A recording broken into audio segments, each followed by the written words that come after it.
فيه كما يحب ربنا ويرضاه، والصلاة والسلام على من أرسله الله رحمة للعالمين نبينا وحبيبنا محمد بن عبد الله وعلى آله وأصحابه وكل من اهتدى بهداه إلى يوم الدين. وبعد، السلام عليكم ورحمة الله وبركاته. إن شاء الله የዛሬው درساتችን እንደምታውቀው በአየር ጤና አንሳር መስጂድ በሳምንት ሰኞና ማክሰኞ የተፍሲር ፕሮግራም፣ ሮብና ኸሚስ የዑምደቱል አሕካም የፍቅህ ፕሮግራም ነው።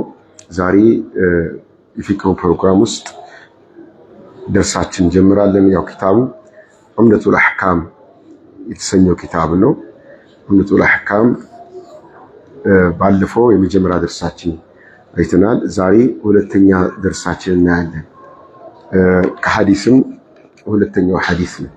እንዲህ ይላል: الحديث الثاني عن أبي هريرة رضي الله عنه قال قال رسول الله صلى الله عليه وسلم لا يقبل الله صلاة أحدكم إذا أحدث حتى يتوضأ። ያው በዑምደቱል አሕካም ኪታብ ውስጥ ያሉ ሐዲሶች በሙሉ ቡኻሪና ሙስሊም የዘገቧቸው ሐዲሶች ናቸው። ለዚህ ነው ሐዲሱ ካቀረበ በኋላ እከሌ የዘገበው ረዋሁ እከሌ አይልም። ለምን? መግቢያው ላይ ቡኻሪና ሐዲስ የዘገቡትን ብቻ ነው ማቀርበው ስላለ። መርሐበን።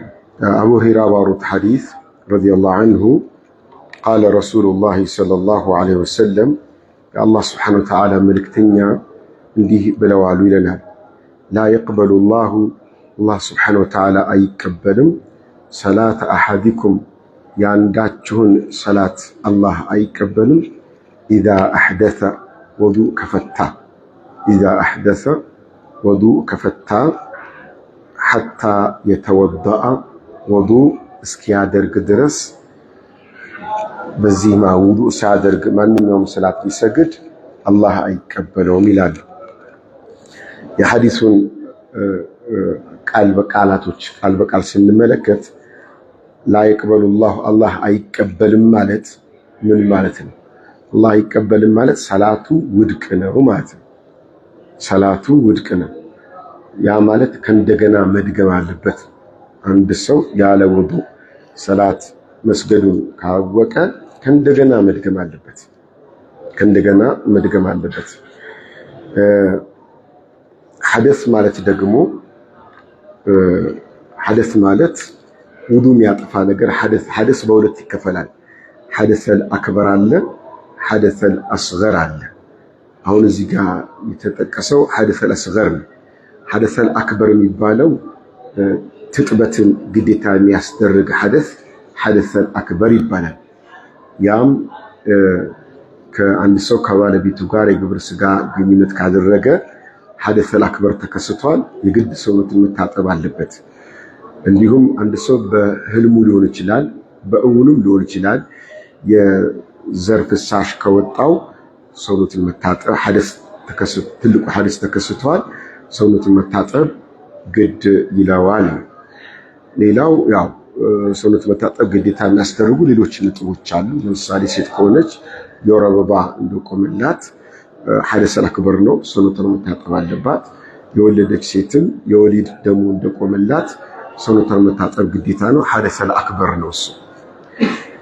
እዚህ ጋር አሁን ሐዲስ ትኩረት የሚያደርገው ሐደሰል አስገር ነው። ሐደሰል አስገር ማለት ውዱእ የሚያጠፉ ነገሮች ከተከሰቱ ሐደሰል አስገር ተከስቷል። አንድ ሰው ውዱእ ነበረው፣ ውዱእ አድርጎ ነበር።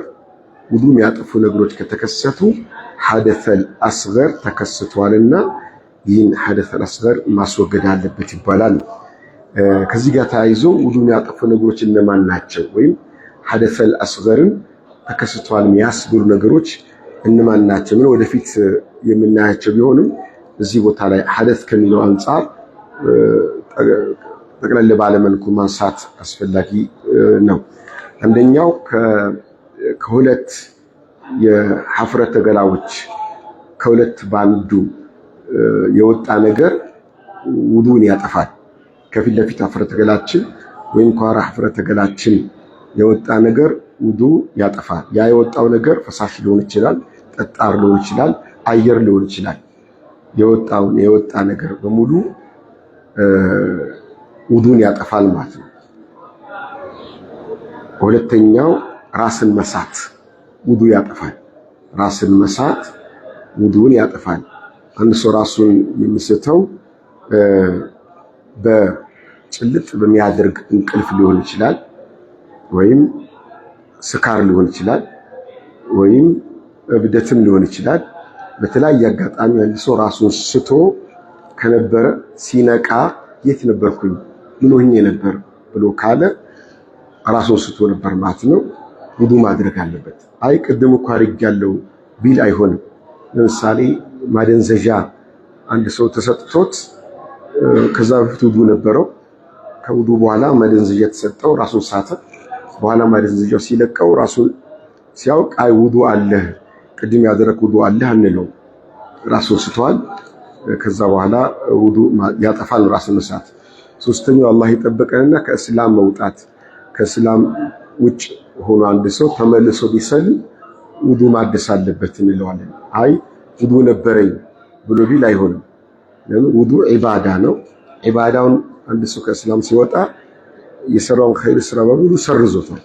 ውዱም እዛው አብሮ ተሰርዟል። እና ሲሰልም ከእንደገና ውዱ ማድረግ አለበት ነው።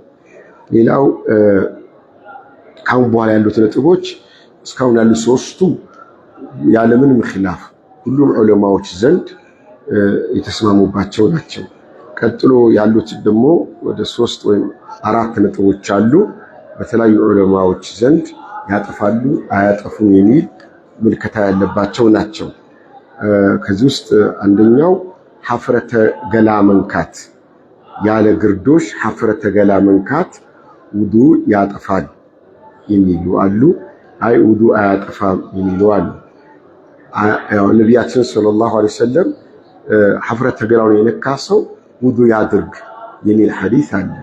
በሌላ ሐዲስ ደግሞ አንድ ሰው ሐፍረተ ገላይን ነካውኝ ምን ይሻለኝ ብሎ ስላቸው የራስህ አካል አይደለም ወይ ብለውታል። ያን ሁለቱም ሐዲሶች ሲያስታርቁ ዑለማዎች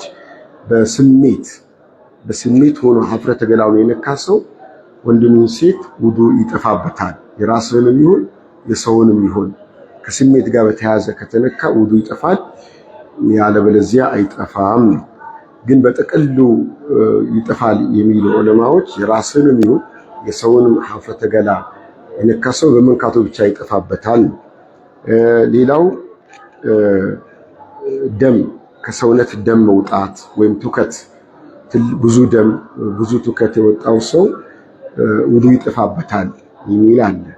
ያው ብዙ ደም የሚለው ከሂጃማ ተይዞ ሂጃማ ውዱ ያጠፋል የሚል አለ። አያጠፋ የሚልም አለ። ትውከትም እንደዛው። ሶስተኛው ኺላፍ ካለባቸው ተቃራኒ ጾታ አጅነቢ የሆኑ ተቃራኒ ጾታ መነካካት፣ አጅነቢ የሆኑ ተቃራኒ ጾታዎች ከተነካኩ ውዱ ይጠፋል። አይጠፋም የሚሉም አሉ፣ ይጠፋም የሚሉም አሉ። አራተኛው ኺላፍ ያለበት የግመል ስጋ መብላት። የግመል ስጋ መብላት ውዱ ያጠፋል የሚሉ አሉ፣ አያጠፋም የሚሉም አሉ። እና እነዚህ መጨረሻ ያሉት 4 ነጥቦች ሁሉም ዑለማዎች ዘንድ ያለው ምልከታ እነዚህ ነገሮች የተከሰቱበት ሰው ኹሩጀ ሚነል ኺላፍ ራስን ከኺላፍ ነፃ ለማድረግ የምትሰግደውም ሰላት የትኛውም ዓሊም ወይ ሙፍቲ ጋር ብትጠይቅ ሰላት ትክክል ነው የሚያስብል ሰላት ከመስገድ አኳያ ውዱ ማድረጉ በላጭ ነው፣ ተመራጭ ነው፣ ይወደዳል። ምንም ያለምንም ኺላፍ ነፃ የሆነ ዒባዳ ለማድረግ ነው። ግን ምናልባት በአጋጣሚ ውዱ ማድረስ በማትችልበት ሁኔታ ላይ ውሃም በማታገኝበት እንደዚህ ነገሮች ቢገጥሙህ ግን እነዚህ መጨረሻ ያሉትን 4 ነጥቦች ያንተ እምነት ይወስነዋል። ይዛኔ እንደ ማስረጃቸው ለምሳሌ ግመል ስጋ መብላት ውዱ ያጠፋል የሚል ሐዲስ አለ። የግመል ስጋ የበላ ሰው ውዱ ያድርግ ብለዋል። የበግ ስጋ የበላ ሰው ሲባሉ የፈለገ ብለዋል። ከማስረጃ አንፃር ጠንካራው ያጠፋል። ተቃራኒ ጾታ መነካከት የሚለው ከማስረጃ አንፃር አያጠፋም ነው። እንዲሁም ደግሞ ደም የሚለው እና ትውከት የሚለው ከማስረጃ አንፃር ትውከቱ የሆነ ደሙ ደካማ ነው ያጠፋል የሚለው ሐፍረተ ገላ መንካት ከስሜት ጋር ከሆነ ይጠፋል፣ ያለ ስሜት ከሆነ አይጠፋም የሚለው ነው። ዞሮ ዞሮ እነዚህ ነገሮች የተከሰቱበት ሰው ውዱን አድሶ አድርጎ ኢባዳ ማድረጉ የተሻለና ተመራጭ ነው። መርሐባ። ሌላው ይህ ሐዲስ ጥቅል መልእክቱ የሚያሳየን የሰላትን ክብር ነው። ሰላት ማለት ዘው ብለን የምንገባበት ኢባዳ አይደለም። አሁን ቁርአን መቅራት ዝም ብለን መቅራት እንችላለን፣ ዝክር መዘከር እንችላለን፣ ሰደቃ መስጠት፣ ጾም መጾም፣ ብዙ ኢባዳዎች አሉ። ግን የሰላትን ኢባዳ ዝም ተብሎ አይጀመርም። የሰላት ኢባዳ ጧሃራ ያስፈልገዋል፣ ውዱእ ያስፈልገዋል፣ ወደ ቂብላ መዞር ያስፈልገዋል፣ የምትሰግድበት ቦታ ጧሃራ መሆን አለበት፣ የምትለብሰው ጧሃራ መሆን አለበት። ይሄ ነገሮች መቀመጡ ሰላት በጣም ወሳኝ የኢባዳ ዘርፍ ምርጥ አላህ በጣም የሚፈልገው የኢባዳ አይነት መሆኑን ይገልጻልና ለሰላት ልዩ ትኩረት መስጠት አለብን። በተለይ ስንሰግድ ስንት ቅድመ ሁኔታዎችን አሟልተን ምን ብለን ደክመን መተን አላሁ አክበር ብለን ከጀመረ በኋላ ቀልባችን ነፍስያችን ወደ ተለያየ ቦታ መሄድ አግባብ አይደለም። ለዚህ ነው እንደደከምኩት ታዲያ ለምን ዘው ብለን አንገባም ነበር? ለዚህማ እነዛ ሁሉ ቅድመ ሁኔታዎች መቀመጣቸው አእምሮህን እንድታዘጋጅ ነው። ሰላት ማለት በኹሹዕ በኹዱዕ የሚሰገድ በጣም በጥሞና የሚሰገድ ኢባዳ መሆኑን ማሳያ ነው። ቅድመ ሁኔታዎች ሁሉ ብዙ ቅድመ ሁኔታዎች መቀመጣቸው እና ትኩረት ልንሰጠው ይገባል ሰላት አሰጋገዳችን ማለት ነው። መርሐባ። ቀጣይ ሐዲስ ስንመለከት እንዲህ ይላል። الحديث الثالث ሶስተኛው ሐዲስ عن عبد الله بن عمرو بن العاص وأبي هريرة وعائشة رضي الله عنهم قالوا قال رسول الله صلى الله عليه وسلم ويل للأعقاب من النار متفق عليه። ይህን ሐዲስ ሶስት ሰሃቦች ናቸው ያስተላለፉልን። አንደኛው አብዱላህ ብን ዐምር ብን አልዓስ የተባለ፣ ሁለተኛው አቡ ሁረይራ ነው፣ ሶስተኛዋ እናታችን አይሻ ናቸው ረዲየላሁ ዐንሁም። ሶስቱም አላህ ይወዳቸውና ሶስቱም እንዲህ አሉ። ያው በጋራ ተናገሩት ማለት አይደለም። ሶስቱም ሐዲሱን ሲናገሩ በአንድ ቦታ ቁጭ ብለው በአንድ ቦታ አስተላለፉት ማለት አይደለም። ወይም ሶስቱም ሲሰሙት በጋራ ነው የሰማነው ማለት አይደለም። በተለያየ አጋጣሚ ሰምተውት ሊሆን ይችላል። ሲያስተላልፉትም በተለያየ አጋጣሚ ያስተላልፈውት ሊሆን ይችላል። ግን ሶስቱም ተመሳሳይ በሆነ ቃል ስላስተላለፉት ሶስቱም ያስተላልፉት ሐዲስ ነው የቀረበው። ቃሉ ብለው አሉ ቃለ ረሱሉላህ ሰለላሁ ዐለይሂ ወሰለም የአላህ ሱብሓነሁ ወተዓላ መልእክተኛ እንዲህ ብለዋል አለ። ወይሉን ሊልአዕቃቢ ሚነናር፣ ወይሉን ወዮላቸው ጥፋት ሰበተላቸው ማለት ነው። ጠፉ፣ ወደሙ፣ ጥፋት ሰበተላቸው፣ ወዮላቸው። ወይም ደግሞ ወይሎ የሚባል የጀሃነም ሸለቆ ተዘጋጀላቸው። ሊልአዕቃቢ ለባለ ተረከዞች፣ ሊልአዕቃቢ ለባለ ተረከዞች። ምን ማለት ለባለ ተረከዞች ማለት ወዱእ ሲያደርጉ ለተረከዛቸው ትኩረት ማይሰጡ ወይም ውዱእ ማያዳርሱ ለማለት ነው። ሚነናር ጀሃነም ላይ ወዮላቸው ይላል።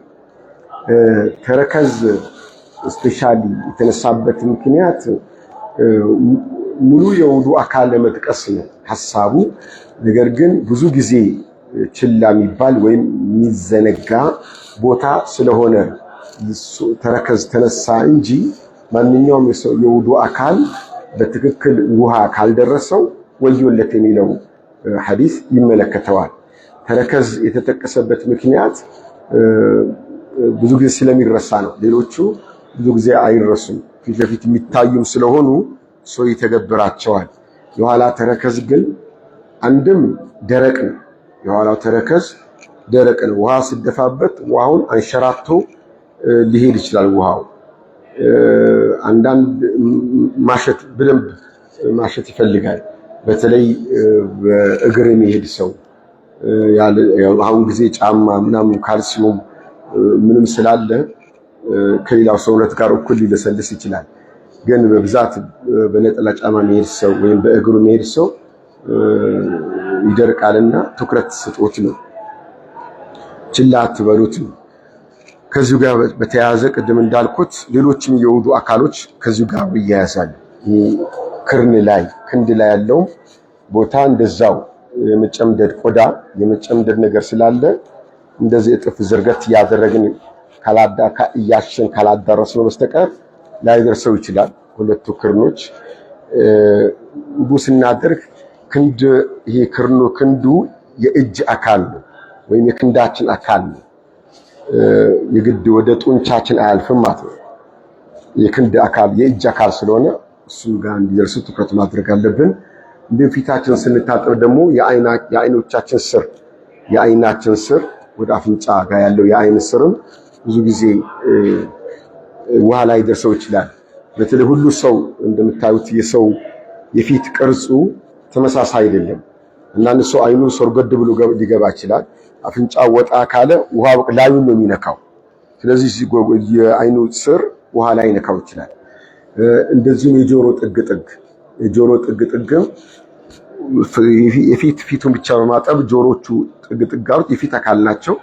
እሱም ላይነካው ስለሚችል ያንን ትኩረት ማድረግ ያስፈልጋል። እጃችን ላይ ደግሞ እንደዚያው የጣቶቻችን መተጣጠፊያው ብርድ በሆነበት ሰዓት በተለይ ስራ ላይ እንደዚህ የሆነ ሰው ላይነካ ይችላል። በተለይ ሸምገል ሲል የሚተጣጠፈው ነገር ይበዛልና ውሃ ላይ ደርስ ስለሚችል በጥቅሉ ውሃ አይደርሳቸውም ተብሎ የሚገመቱ ቦታዎችን ስንታጠብ ውዱ ስናደርግ ትኩረት ሰጥተን አሸት አድርገን እንዲደርሳቸው ማድረግ አለብን የሚል ነው። ሌላ ጥቅል መልእክቱ ምንድነው? ውዱ አድርጉ ማለት ዒባዳ ነው። ለዒባዳ ትኩረት ስጡ፣ በትኩረት ውዱ አድርጉ ነው። ደፋ አታድርጉ። ዝም ብሎ ደፋ አይደለም። ምናልባት አላሁ አለም አይታችሁ ከሆነ አንዳንድ በተለይ ሐረም ላይ እንደዚህ ከገጠመኝ አንፃር ነው ውዱ ሲያደርጉ በስፕሬ ውዱ የሚያደርጉ አሉ። የስፕሬ ማለት እንደ ሽቶ ማለት ነው። ውሃው እንደ ሽቶ ይነፋል። ከዛ በኋላ ማሸት ልክ ሽቶ ቅባት እንደሚታሸው ሰውነታቸው የውዱ አካላቸውን ዝሚያሽዋል። ይሄ ውዱ ማድረግ አይባልም። ይህ ውዱ አደረገ አይባልም።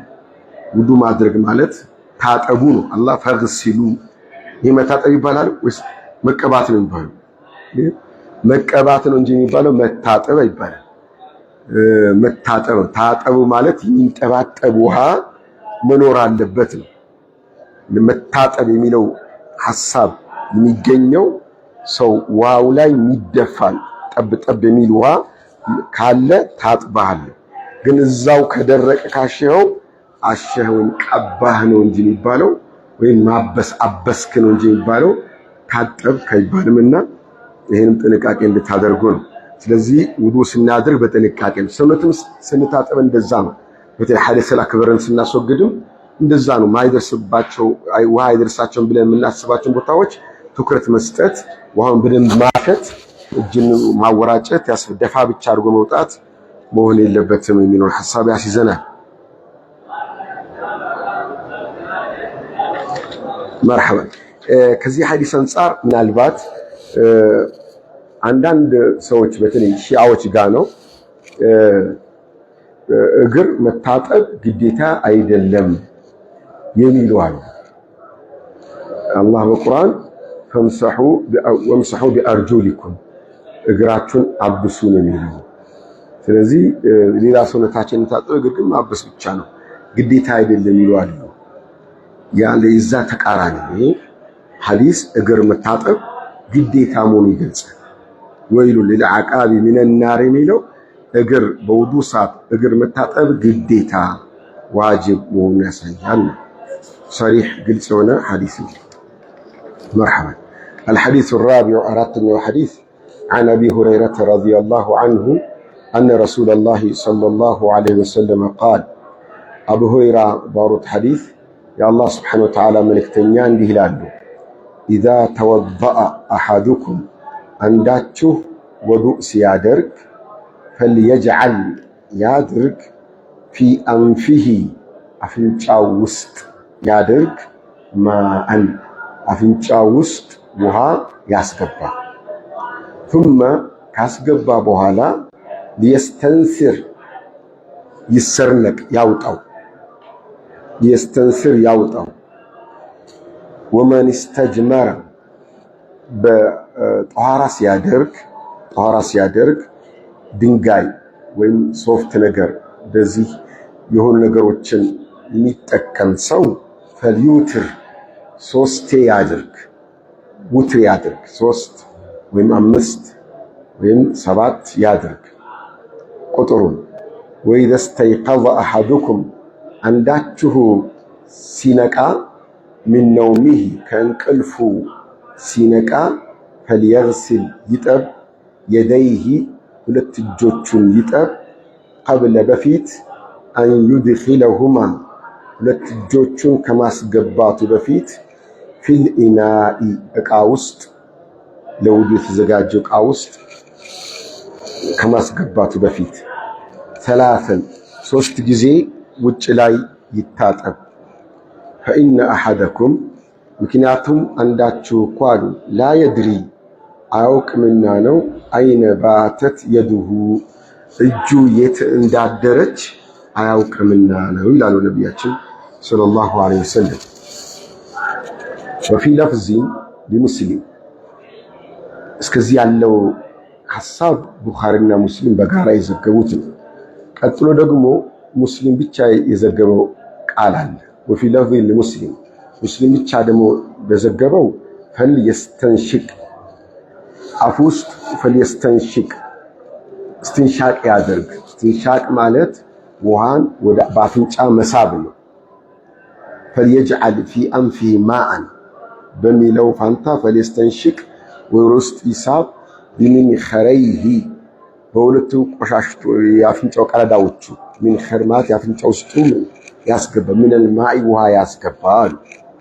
وفي لفظ በሌላ ዘገባውንም ሙስሊም من توضأ وضوء የሚያደርግ ሰው فليستنشق استنشاق ያድርግ ويሳብ አፍንጫው። مرحبا የሐዲሱን ቃላቶች ለመመልከት إذا توضأ أحدكم ውዱእ ማድረግ ሲጀምር ማለት ነው። ውዱእ ማድረግ ሲጀምሩ ከዚህ ጀምሩ ነው። استنثار ማለት ውሃ ከውስጥ ማስወጣት የገባን ውሃ ማስወጣት استنثار ይባላል። ውሃ ወደ ውስጥ ማስገባት استنشاق ወደ ውስጥ ማስገባት ነው። استنثار የገባው ማውጣት ነው። እና በሌላ ሐዲሳቸው ነብያችን ሰለላሁ ዐለይሂ ወሰለም ውዱእ ስታደርጉ ባፍንጫችሁ ውሃ በደንብ ሳቡ ብለዋል። ኢላ አን ተኩኑ ሳኢሚን ጾመኛ ከሆናችሁ ሲቀር ጾመኛ ያልሆነ ሰው ውሃ በደንብ መሳብ አለበት ብለዋል። እና በደንብ ውሃ መሳብ ያስፈልጋል ባፍንጫ ውስጥ። ይህ ሐሳብ አፍንጫ ላይ ውሃ መሳብና ማስወጣት ሁክሙ ዋጅብ ነው ወይስ ሱና ነው በሚለው ዙሪያ ላይ ዋጅብ ነው የሚሉ ዑለማዎች ብዙ ናቸው። ሱና የሚሉም እንዳሉ ሁላ ምንድነው ልዩነቱ? ዋጅብ ነው ያሉ ዑለማዎች መቅረት የለበትም ከቀረ ውዱእ ጎደሎ ነው። ሱና ነው የሚሉት ደግሞ ቢቀርም ችግር የለበትም ብታረገው ግን ጥሩ ነው አጅር ታገኛለህ። ዋጅብ የሚሉ ዑለማዎች ማስረጃቸው ትንሽ ጠንከር ይላል። ያም አላህ በቁርአኑ ፈርሲሉ ውጁሃኩም ፊታችሁን ታጠቡ ብሏል። አላህ ፊታችሁን ታጠቡ ሲባል ታዲያ ምናችሁን ነው ታጠቡ ያለው? ፊት ማለት ማን ነው? ከፊት ውስጥ ትልቁን ድርሻ አይወስድም አፍንጫ? ፊት ከሚለው አካል ውስጥ ትልቁን ድርሻ የሚወስደው አፍንጫ ነው። አፍና አፍንጫ ትልቁን ድርሻ ይወስዳሉ ፊት በሚለው አካል ውስጥ ማለት። አይንም አለ፣ ጆሮም በዚህ በኩል ያለው ጆሮ የኋላው ጀርባው ሳይሆን የፊቱ የጆሮ አካል ፊት በሚለው ውስጥ ይገባል። ጉንጮች ይገባሉ፣ አገጭ ይገባል፣ አይን ግንባር ይገባል። አሁን እንደዚህ ነው ለያይተን ስናያቸው ፊት ማለት እነዚህ አካላቶች ናቸው። ፊታችሁን ታጠቡ ማለት ምን ማለት ነው? እነዚህን በሙሉ እጠቧቸው ነው። ስለዚህ ውዱእ ስናደርግ አፍንጫችን ላይ ውሃ መሳብ ማለት ፊትን የመታጠብ አካል ነው። አፋችን ላይ ደግሞ ውሃ መግሞጥሞጥ ፊትን መግመዷ ማድረግም ፊትን የመታጠብ አካል ነው። ስለዚህ መታጠብ መግሞጥሞጥም ሆነ አፍንጫ ውሃ መሳቡ ግዴታ ዋጅብ ነው የሚለው የዑለማዎች ሁክም የተሻለ ለጥንቃቄም ለማዕናው ለትርጉሙም የቀረበ ነው። መርሐባ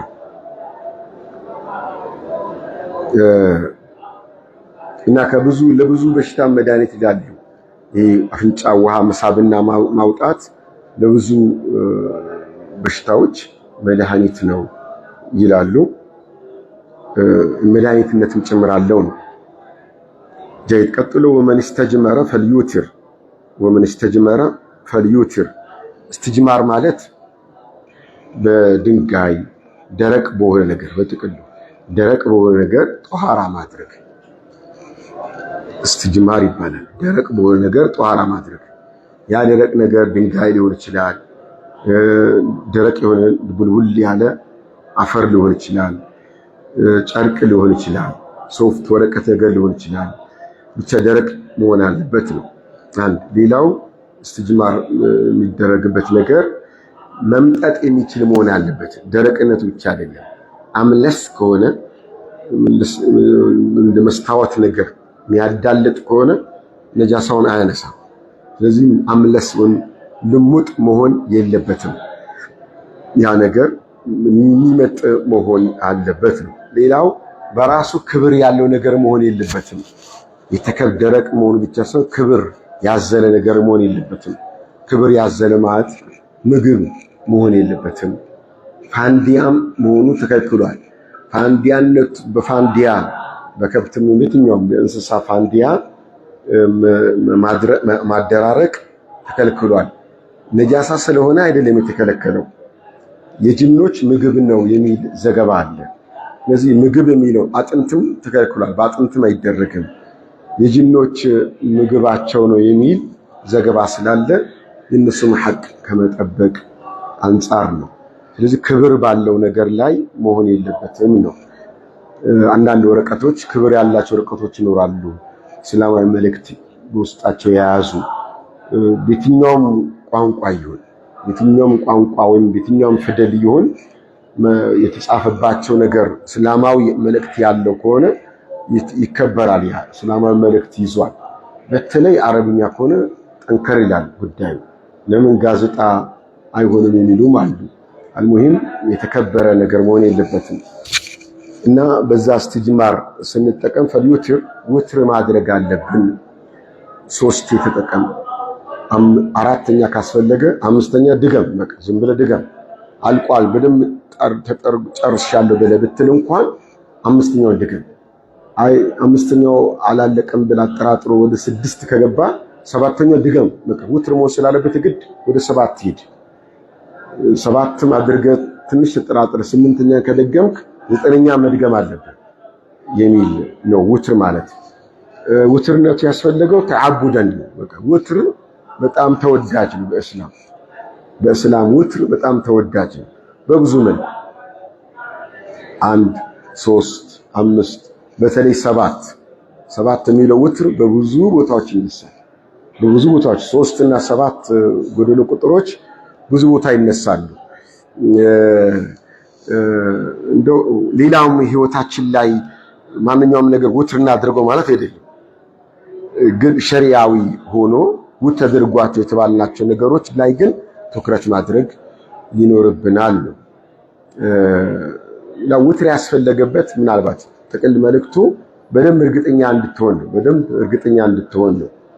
ሌላው ከዚህ እስትጅማር የምንወስደው ትምህርት አልሐምዱሊላህ አላ ዲን ኢስላም ገር ነው፣ በጣም ገር ነው። አሁን ቅድም ባየነው የዛሬው የመጀመሪያ ደርሳችን ላ የቅበሉ ላሁ ሰላተ አሐድኩም ኢዛ አሕደት ሐታ የተወዳእ ነው። ውዱእ ማድረግ አለብን፣ ጧሃራ ማድረግ አለብን። ጧሃራ ስናደርግ በውሃ ነው ጧሃራ ማድረግ አለብን። ለውዱም ተይሙም ይመጣልናል። አሁን ውዱእ ውሃ ከሌለን በተይሙም ተጠቅመን ወደ ሰላት እንመጣለን። ግን ጧሃራውንስ ተጸዳድተናል እና በምንድን ነው የምንጠራራው? ችግር ነበር፣ ውሃ የለም። እና ምን ይሻላል ነበር?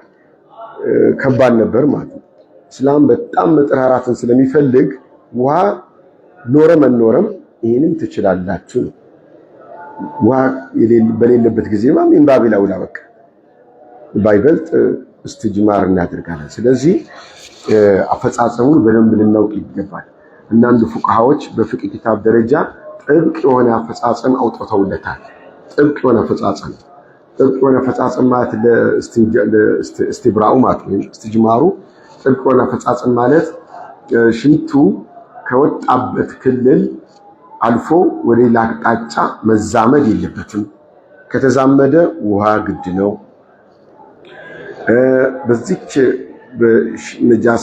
በዚህ ነጃሳ ሌላ ነጃሳ መጥቶ መቀላቀል የለበትም። ከሌላ ቦታ ነጃሳ መጥቶ ወደዚህ ክልል መግባት የለበትም። ሰውየውም ሲጥራራ ወደ ሌላ አቅጣጫ መውሰድ የለበትም። አንትራስ ስታስወግድ ወደ ሌላ አቅጣጫ መውሰድ የለብህም። ነጃሳው የምታስወግደው ነገር ወደ ሌላ አካልን ማነካካት የለብህም። ሌላ አካል ካነካካ መታጠብ አለብህ። ስለዚህ ከዛች ክልል ማለፍ የለበትም። ስታስወግድ በጥንቃቄ መሆን አለበት ነው። ሐታ እስትጅማር የምናደርግበትን ዕቃ ወይም ነገር አያያዙን ጭምር ሁሉ ይጠቅሳሉ። ይህ ማለት በቃ ሸሪዓው የጠቀሰው ነገር ሙሉ በሙሉ እንዲገኝ ዘንድ ነው። ሌላው ከዚህ የምንማረው ምንም ቢሆን ማለት የእስላም ገርነት ነው። ላ ይከልፉ ላሁ ነፍሰን ኢላ ወስዐሃ ነው። አንዲት ነፍስ አላህ ከአቅሟ በላይ አያስገድዳትም። ያማታውን እስትጅማር በወረቀትም ይሁን ሶፍትም ይሁን በተለያየ ነገር ስናደራርቅ ሙሉ በሙሉ 100% ነጃሳውን ያስወግደዋል ማለት አይደለም። የሆነች ቅሪት አጠፋም። የሆነች ነገር ያቺ ምን ሁና ነው ታዲያ ወደ ዒባዳ የምንገባው? አውፍ ተብላ ነው። ምትችለውን ያህል አድርግ፣ ከምትችለው በላይ የሆነውን አላህ አውፍ ይልሃል። ይህ በጣም ትልቅ መርህ ነው። አላህ ከአቅማችን በላይ አያስገድደንም። አቅማችን የፈቀደው ነገር ሁሉ ግን የታዘዝነውን ለመፈጸም ደፋ ቀና ማለት አለብን። ከአቅም በላይ የሆነ ነገር ሲገጥመን አላህ አያስገድደንም የሚለውን ያስይዛል። ይሄ እስትጅማር ውሃ እያለም ይቻላል። ከሌለማ ያው ምንም አያጠያይቅም። እያለም በእስትጅማር ብቻ መብቃቃት ይቻላል። ቀጥሎ ወኢዛ استيقظ أحدكم من نومه فليغسل يديه قبل أن يدخلهما في الإناء ثلاثا። አንድ ሰው እንቅልፍ ተኝቶ ከእንቅልፉ ሲነቃ ውዱእ ለማድረግ ወይም ሰውነቱን ለመታጠብ ወዳዘጋጀው ውሃ ሲመጣ ቀጥታ እጁ ወደ ውሃው መንከር የለበትም ነው። አሁን እዚህ ጋር ምን ሐሳብ ይሰጠናል? ውዱእ የምናደርግበት ዕቃ ወይም ሰውነታችን የምንታጠብበት ዕቃ በሁለት መልኩ ሊዘጋጅ ይችላል። አንድ ክፍት በሆነ ዕቃ ባልዲ፣ ጆክ፣ እንስራ እንደዚህ ክፍት በሆነ ነገር ክዳን በሌለው ማለት ነው። ክዳን በሌለው ነገር ሊዘጋጅ ይችላል። ሌላው ደግሞ በተከደነ ሆኖ እንትን አለው መቅጃ አለው። በመቅጃው በጡቱ እንደሚባለው ብዙ ጊዜ በጡቱ ይቀዳል። ስለዚህ ይሄ ችግር የለውም። ስላልነከር የቀዳን የምንታጠብ ከሆነ መጀመሪያ እጅ መታጠብ ግድ ላይሆን ይችላል። ቀጥታ ወደ ውዱእ መግባት ትችላለህ። ቀጥታ ወደ መታጠብ መሄድ ትችላለህ። ግን እየነከርክ እጃችን እንደ ጆክ ሆኖ ባልዲ ነገር ሆኖ እየነከርን ያወጣን ውዱእ የምናደርግ ከሆነ ከመንከራችን በፊት እጃችንን ሶስት ጊዜ ማጠብ ያስፈልጋል። ታዲያ እንዴት የምናደርገው? አጎንብሰን ማለት ነው። ያ ባልዲውን ይሁን ጆኩን አጎንብሰን ውሃን ወስደን ሶስት እናጥባለን። ከዛ በኋላ እየነከርን እንጠቀማለን። እዚህ ጋር በኖርማል ጊዜ ከሆነስ አሁን ከእንቅልፍ ስንነሳ ነው 3 ጊዜ መታጠብ አለበት የተባለው። ከእንቅልፍ ኖርማል ጊዜ ከሆነስ? ኖርማል ጊዜ ከሆነ ለብቻ እጃችን መታጠብ ሳያስፈልገን ቀጥታ እየነከርን መታጠብ እንችላለን፣ ውዱ ማድረግ እንችላለን። ለብቻ ውጭ መታጠብ ሳያስፈልገን እየነከርን ውዱ ማድረግ እንችላለን። ከዚሁ ጋር ተያይዞ ምናልባት ሰምታችሁ ሊሆን ይችላል፣ ብዙ ጊዜ ገጥሟችሁ ሊሆን ይችላል ያስባለሁ። ውዱ ሲደረግ የሚወነጨፍ ውሃ አለ። የውዱ የሚረጭ ውሃ አለ። ውዱ ሲደረግ ይሄ የሚረጨው ውሃ ወይም ጥብጣቤው ለውዱ በተዘጋጀው ውሃ ወይም ሰውነት ለመታጠብ በተዘጋጀው ውሃ መቀላቀል የለበትም የሚል ነገር ሰምታችኋል? የሰማ ሰው አለ? አሁን ያን አስተሳሰብ ግልጽ ማስረጃ የለውም። ስለዚህ ይሄኛው ሐዲስ ምን አድርገዋል? ፉርሽ ያደርገዋል።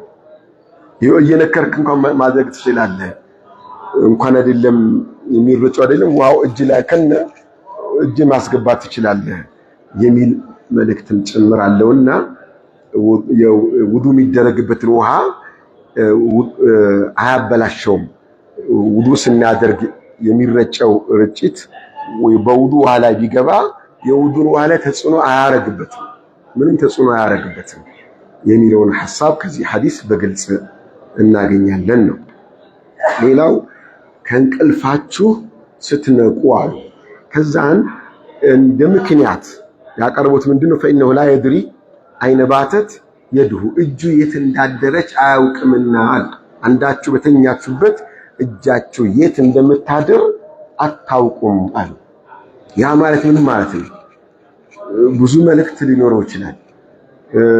እጃችሁ ምን ዳበሰ፣ ምን ነካ፣ ማን መቶ ነካው፣ እሱስ ምን ነካ፣ እጃችሁ ከሰውነታችሁ ውስጥ የት ቦታ ሲዳብስ አደረ አታውቁም።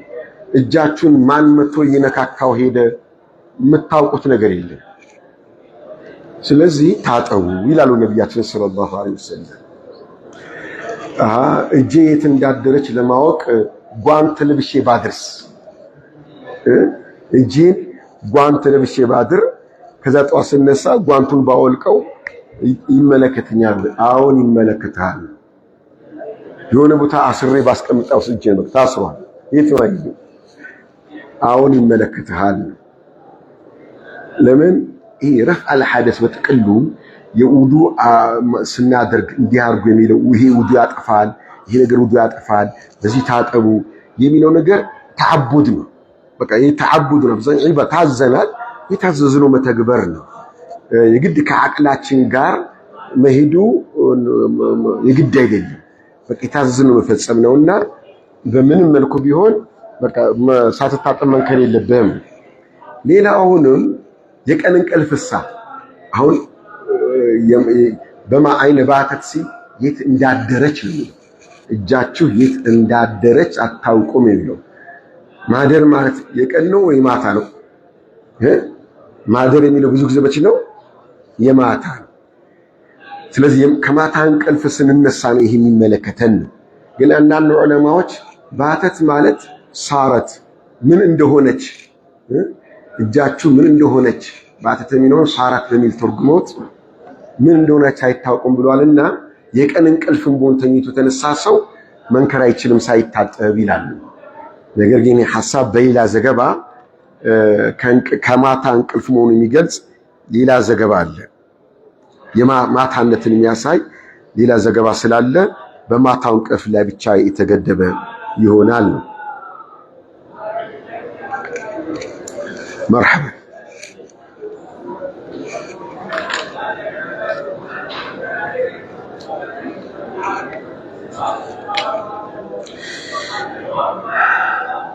قطع حديث الملكة انده هلال. الحديث الخامس عن أبي هريرة رضي الله عنه أن رسول الله صلى الله عليه وسلم قال لا يبولن أحدكم في الماء الدائم الذي لا يجري ثم يغتسل منه ولمسلم لا يغتسل أحدكم في الماء الدائم وهو جنوب متفق عليه. أبو هريرة باروت حديث رسولاتنا صلى الله عليه وسلم من دهلان لا يبولن بفصم እንዳይሸና ይላል።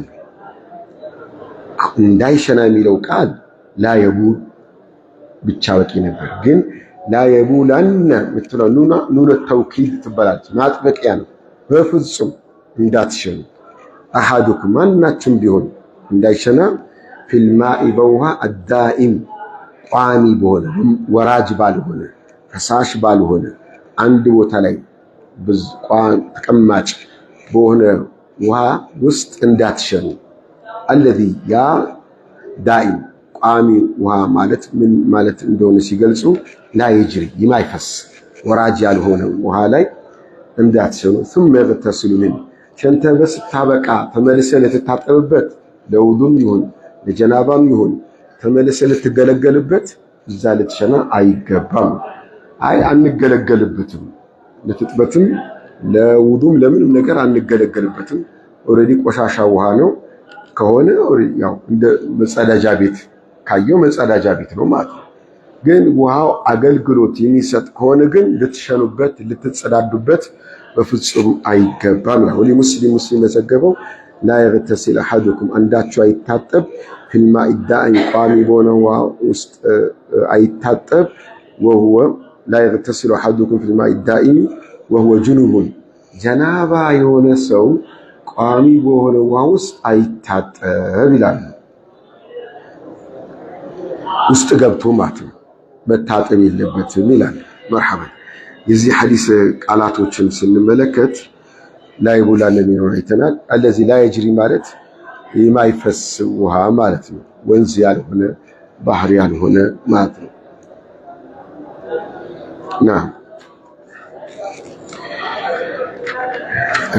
ነቢያችን ሰለላሁ ዐለይሂ ወሰለም ያው እዚህ ጋር ክልክልነቱ በተመለከተ ሐራም ነው ወይስ ሐላል ነው? ሐራምነትን ያስይዛል ወይስ ከራሃነትን ይጠላል ለማለት ነው ወይስ ሐራም ነው ለማለት ነው የተከለከለው የሚል አለ። ማለት አንድ ውሃ ላይ ሽንት ተሸናበት ማለት ያ ውሃ ተነጀሰ ማለት ነው ወይስ አልተነጀሰም የሚለው በራሱ አጠያያቂ። አሁን እዚህ ጋር ተነጀሰ ብሎ አልነገሩንም። ተነጅሷል ተብሎ አልተነገረንም። በጀናባውም ጊዜ ውሃ ሽንት በመሽናቱም ጊዜ ይህን ተግባር ከፈጸማችሁ ውሃው ተነጅሷል የሚል ግልጽ ቃል አልመጣም። ግን ሸምተ ስታበቃ ልትታጠብበት አይሆንም ቋሚ በሆነ ውሃ። ስለዚህ ተነጅሷል ወይስ አልተነጅሰም በሚለው ላይ ምን ይላሉ ዑለማዎቹ? አንድን ውሃ ተነጅሷል ለማለት የሚያስፈልጉ ነጥቦች አሉ። እነዛ ነጥቦች ከተገኙ ተነጅሷል ነው። እነዛ ነጥቦች ካልተገኙ አልተነጀሰም ነው። ቋሚ በሆነ ውሃ ላይ አንድ ሰው ሽንቱን ቢሸና ያ ሽንት ውሃውን ነጀሰው ወይስ አልነጀሰው ብለን ለመወሰን አንድ የተሸናው ሽንት የውሃው መጠን ምን ያህል ነው የሚል አለ። አንዳንድ ዑለማዎች إذا بلغ الماء القلتين لم يحمل الخبث አንድ ውሃ ሁለት ቁለተይን ከደረሰ ነጃሳን አይሸከምም አይነጀስም ይላሉ። ሁለት ቁለተይን ማለት አሁን በምናውቀው ሊትር 270 ሊትር አካባቢ ማለት ነው። 270 ሊትር ውሃ የያዘ ገንዳ ነገር የሆነ ነገር አለና ያ ነገር ላይ ነጃሳ ነገር ገባበት። ሽንት ነጃሳ መሆኑን የምናውቀው ነገር እዛ ውሃ ውስጥ ገባ። ስለዚህ ልክ እንደገባ ተነጀሰ ነው የምንለው ወይስ አልተነጀሰም እንላለን? ውሃው ከሁለት ቁለተይን በታች ከሆነ ተነጅሷል፣ በመግባቱ ብቻ ተነጅሷል። ከሁለት ቁለተይን በላይ ከሆነ ከሶስት አንድ መስፈርት ካለ ወይም ለውጥ ካለ ነው ተነጀሰ የምንለው ነው። መልኩ ከተለወጠ በገባው ነጃሳ ምክንያት መልኩ ከተለወጠ፣ ሽታው ከተለወጠ፣ ቃናው ከተለወጠ ከሶስት አንዱ ለውጦች ካሉ ተነጅሷል።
مرحبا عند وندمنا ጥያቄ የሐይድ ጀናባ ትጥበትን ስንታጠብ ተረጭቶ የመታጠቢያ ውሃ ውስጥ ሊገባ አይነጅስም ወይ ነው?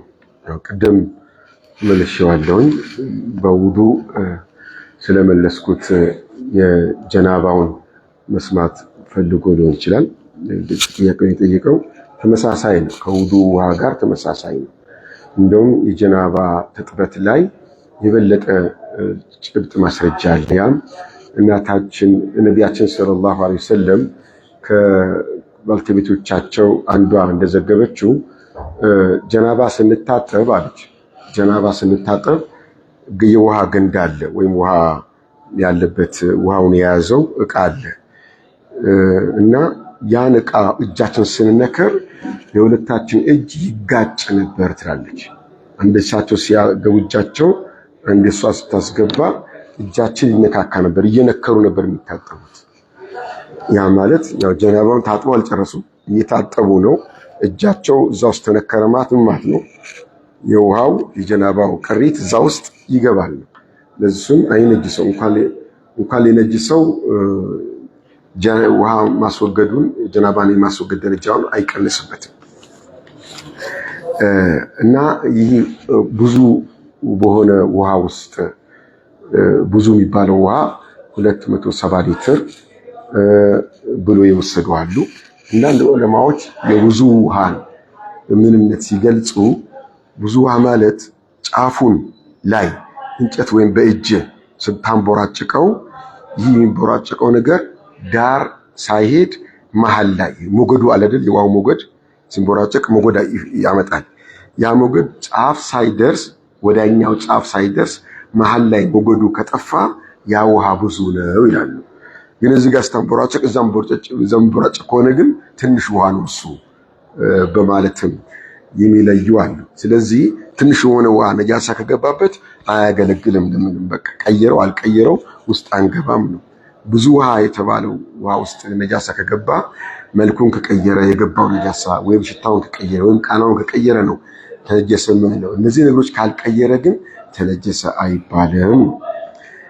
ይህ በእንዲህ እንዳለ ግን እንደ ማስረጃ አንድን ነገር ግልጽ በሆነ ነጃሳ ነው ብሎ ውስን ለማድረግ የግድ የገባበት ነገር ያመጣውን ለውጥ መታየት አለበት።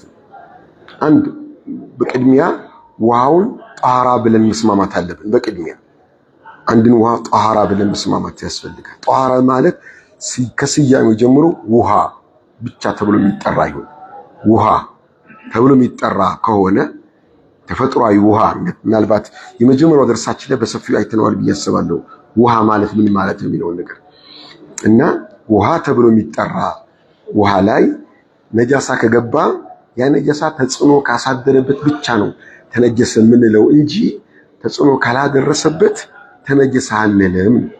ብዙ ነው ትንሽ ነው የሚለው ውስጥ አንገባም። የገባው ነጃሳ ምን ያህል ተጽዕኖ አሳደረበት የሚለውን ብቻ ነው ምናየው የሚሉ አሉ። ከማስረጃ አንፃር የአብዛኛዎቹ ሐሳብ ይሄ ነው። በደሊልም አኳያ ጥንካሬ ያለው ይሄኛው ነው። مرحبا እሺ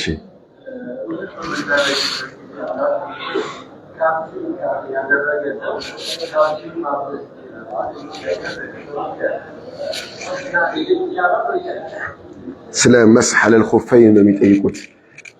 ጫማ ካልሲ ስለማበስ የሚጠይቁት ራሱን የቻለ ርዕስ አለን ኪታቡ ላይ ራሱን የቻለ ርዕስ ይመጣል። እስከዛው ድረስ ግን ይቻላል። ነቢያችን ሰለላሁ ዐለይሂ ወሰለም አሁን ጫማቸውን አብሰዋሉ። ጫማ የሚለው ሹራብ ታብሷል የሚልም ሌላም ዘገባ ስላለ እንደሚቻል ነው። ግን ያው የካልሲው ሸርጦች አሉት። ካልሲው እውነተኛ ካልሲ መሆን አለበት። ዝም ብሎ ለጌጥ ያህል ብቻ መሆን የለበትም። ለምሳሌ አንዳንድ የሴቶች ስቶኪንግ ምናምን የሚባል በጣም ቀጭን ስስ የሆነ ሰውነቱን የሚያሳይ ከምንም አይከላከል ማለት ለብርድም አይከላከልም፣ ሙቀትም አያመጣም። እንደው ዝም ብሎ ብቻ ለከለር ዝም ብሎ ብቻ ለጌጥ ተብሎ የሚለበስ ከሆነ እሱ አይሆንም። እሱ ግን ለብርድ ተብሎ የሚለበስ ለሙቀት ተብሎ የሚለበስ የሆነ ነገር እንዲከላከል ተብሎ የሚለበስ ከሆነ በሰሃቦች ዘመን እንደዚህ አይነት የሚለበስ ነገር ነበረና ያንም ለብሰው ያብሱ ስለነበረ ማበስ ይቻላል ነው። የራሱ መስፈርቶችና የጊዜ ገደቦች አሉት። ኢንሻአላህ ቦታው ላይ ስንደርስ በሰፊው እናያለን። ለዛሬው በዚህ ይብቃን። ወሰለላሁ ወሰለም ዐላ ነቢይና ሙሐመድ ወዐላ አሊሂ ወሰሕቢሂ። ወሰላሙ ዐለይኩም ወረሕመቱላህ